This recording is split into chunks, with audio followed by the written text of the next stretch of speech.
Right. Hello, my name is Jonathan Lake. I am a senior at New Prague High School. And a couple things to know about me.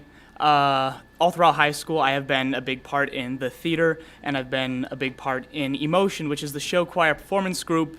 And I've been a part of those because they're a huge part of who I am, and I love the creativity in both of those things.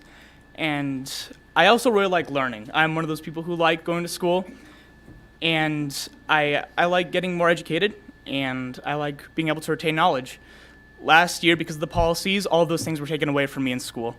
And so I would like to first start off by saying thank you for your decision to vote no masking.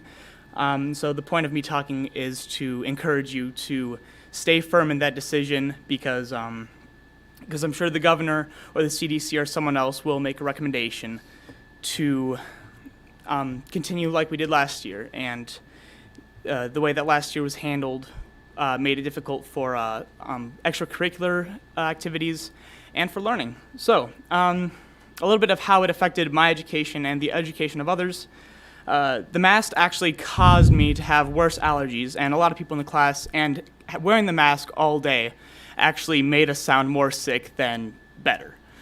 After countless precautions, including masking, we still did not get to perform for an audience for the show, the musical, last spring, and we had to pre-record our songs at home and send them in to lip sync during the performance. So he told us to wear masks to protect us and so we would be able to do this, and then we still didn't really get to do it. We miss seeing our friends smile and laugh. There's a lot of serotonin that's released in the brain when you see other people happy, and so that whole part of making a day better was taken away. When my mask would come off or down a little bit during school, a couple students and teachers would yell at me, or a student called me a killer, and a teacher told me that I was a danger to my friends. With constant social media usage in this day and age, my generation is already the most irrationally anxious generation, and telling us that we will die if we don't wear a cloth over our faces of a disease that poses nearly no threat to us will push us over the edge. And we've already had over a year of that, and so I ask that you, again, stay with your decision. So 2 classes that I took choir and Spanish, and I will continue to take choir and Spanish.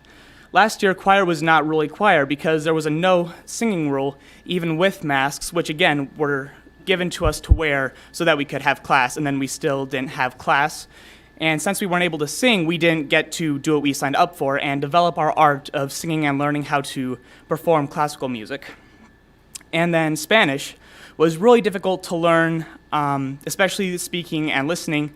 Interpersonal speaking is 30% of our grade for that class, and 50% of the time, my teacher partnered us up with other classmates who had to wear face masks the whole time.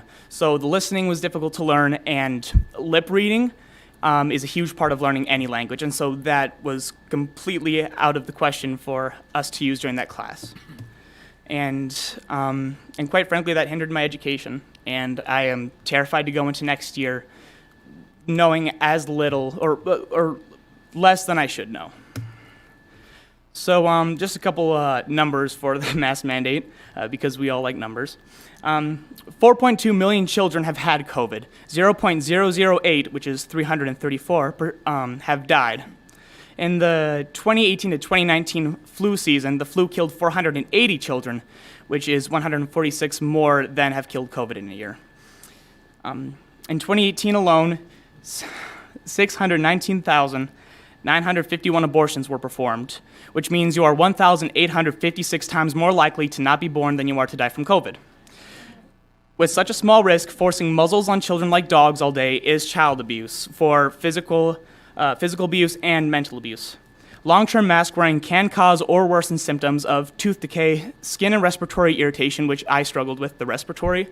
I was sick a couple years ago, and it kind of messed up my lungs, and so wearing the mask for that long made it worse. Gum inflammation, and even a more serious case of pneumonia. And to back that study up, since 2019, before masks, there has been an average of 506,877 death increase in this year alone. in 2020, the deaths caused by pneumonia were 550,758 deaths. In 2019, they were 43,881 deaths. So my closing statement, please do not let any mandates sway your decision toward the harm of students for yet another year. Again, I encourage you in all decision-making to choose not appeasing Walls or the CDC or anyone making offers, but to choose me, choose the student body, choose our rights to a great education, choose freedom, for it is our American right, and we're counting on you to stand up for those rights. Thank you.